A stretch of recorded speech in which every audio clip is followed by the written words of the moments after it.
Hello everyone, it's 21 Maxwell here and welcome to episode 36 I believe now of the WWE 2009 TEW2013 Let's Play. You join us for NXT, our B show in this, the first portion of this episode anyway, as we'll have a SmackDown later on as we continue the road to Wrestlemania. A couple of feuds again will progress on tonight's show, a couple of ideas of who's going to win certain matches, and people who are looking to bring into Wrestlemania will slowly be gaining momentum and overness. Because it is NXT, it is only 1 hour long, so just 7 segments for this first part of the show. I will be booking NXT and SmackDown from the Verizon Arena in the Mid-South region, which is in North Little Rock in Arkansas, if I remember correctly.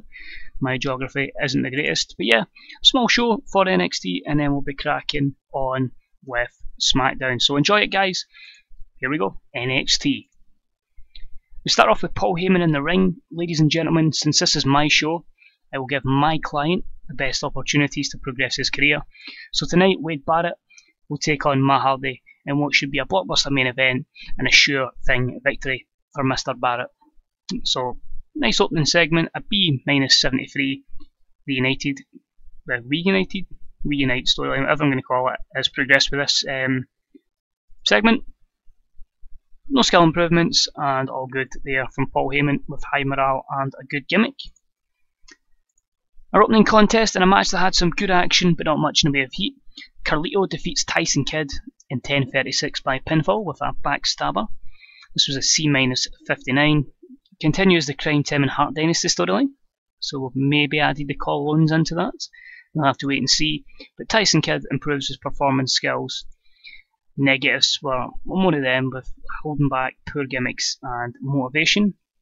But again, we've got to give everybody a bit of momentum, a bit of overness, and hopefully when it comes to WrestleMania, everybody benefits.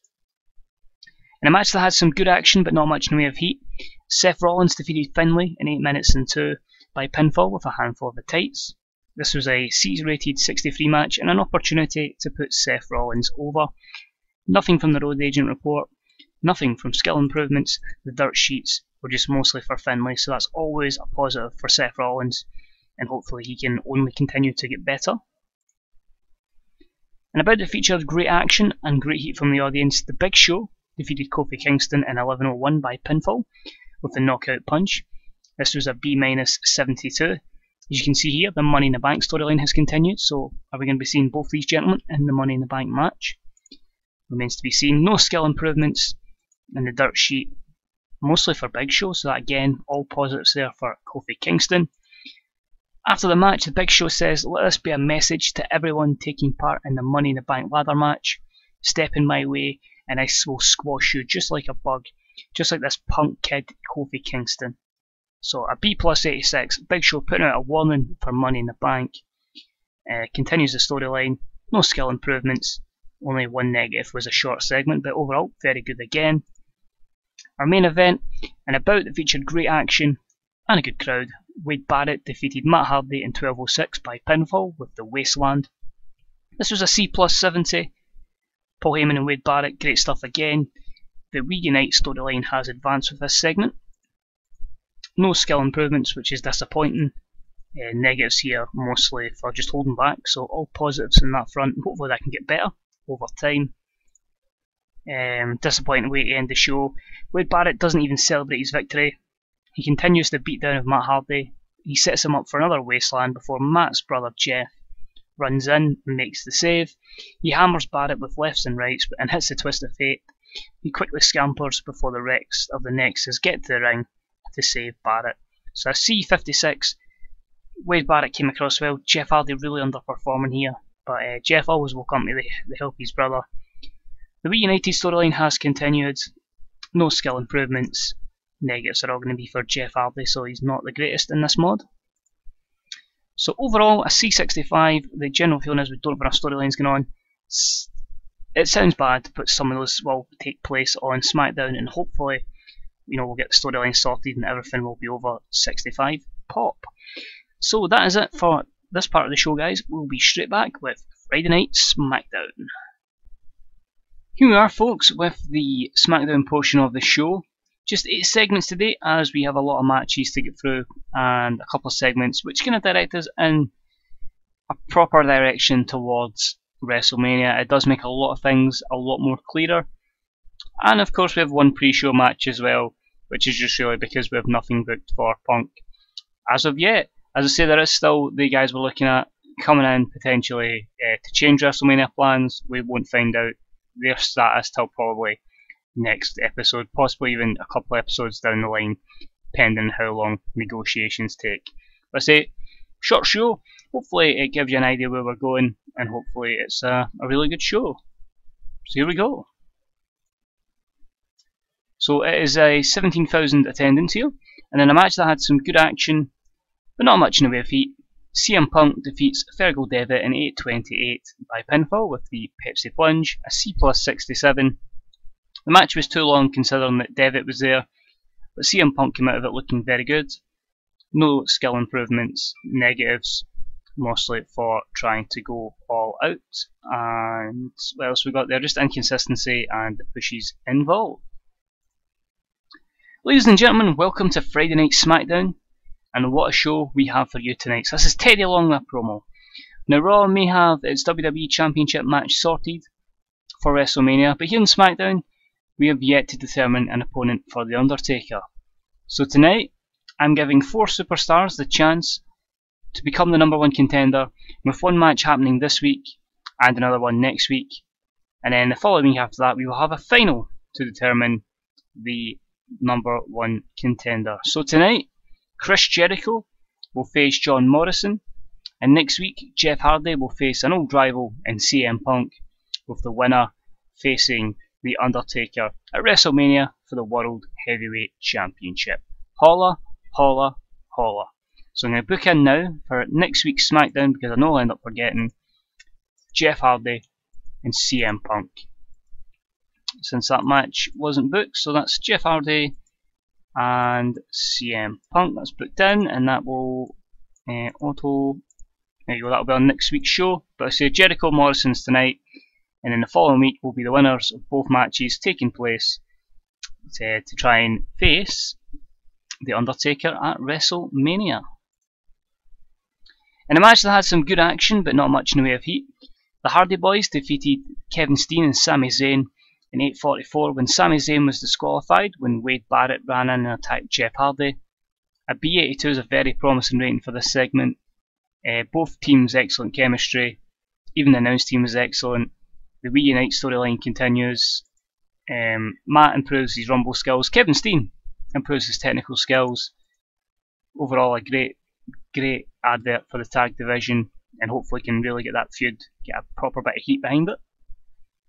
And about it featured great action and a good crowd. Christian defeated Dolph Ziggler in 15:17 by pinfall with the kill switch. Christian makes defense #1 of the Intercontinental title.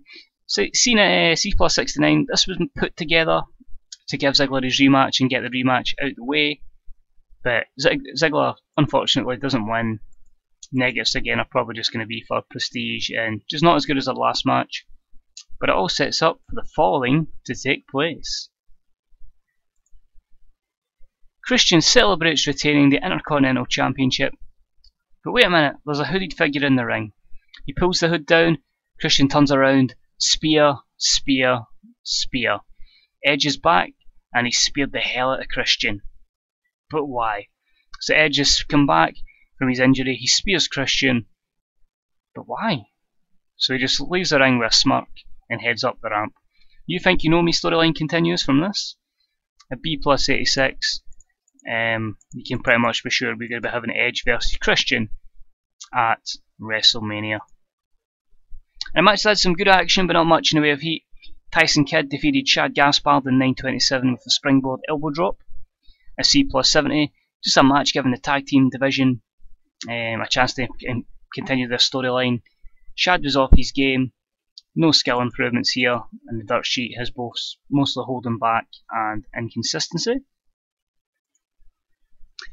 Next up tonight is the night Chris Jericho, the best in the world at what he does, takes his rightful place in the final of the #1 Contenders tournament.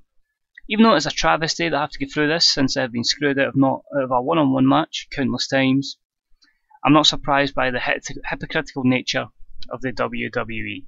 I should be the #1 contender, but I will do what I do every week, prove that I am the best in the world and become the #1 contender. So Jericho is stating the fact that he is going to become the #1 contender, and he gets a B83 rating in there, so very good from Y2J.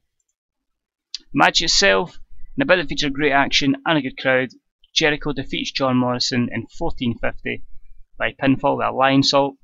B-73, not the greatest match in the world, but still a decent co-main event. Good chemistry between these two workers. Pretty much does its job for putting Chris Jericho into the final, where he'll face the winner of Jeff Hardy and CM Punk next week. And to finish off the show, and about the featured great action and a good crowd, The Undertaker defeated Daniel Bryan in 16:30 by pinfall with a chokeslam. B+85. This was used as a match to try and get Daniel Bryan, it was booked as an open match to get him some overness, so when he goes into his feud for Wrestlemania, he'll be in a good place. But no skill improvements there.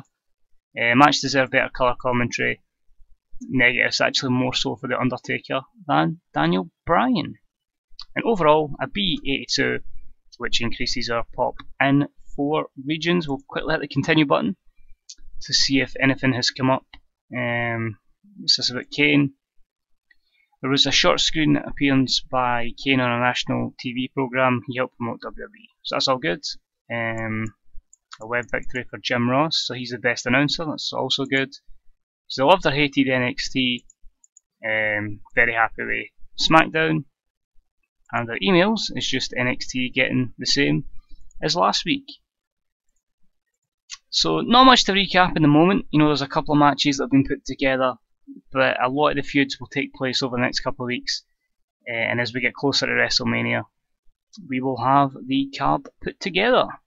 So I hope you enjoyed this episode, guys. If you get any predictions on who you think will win the World Heavyweight Championship #1 Contenders Tournament, put it in the chat below. Any suggestions, any future saves, any future mods you'd like to see tested out, we can always give it a go. Let me know in the chat section, anyway. I'm saying chat section, comment section, this isn't Twitch. Again, guys, if you watched the video, please leave a like. Again, it promotes TEW, it lets more people see TEW, and hopefully they like what they see, and we can increase the amount of people in this community, which is only a good thing for everybody. And until next time, it's Tucker Maxwell, and I'll speak to you all real soon. Bye bye.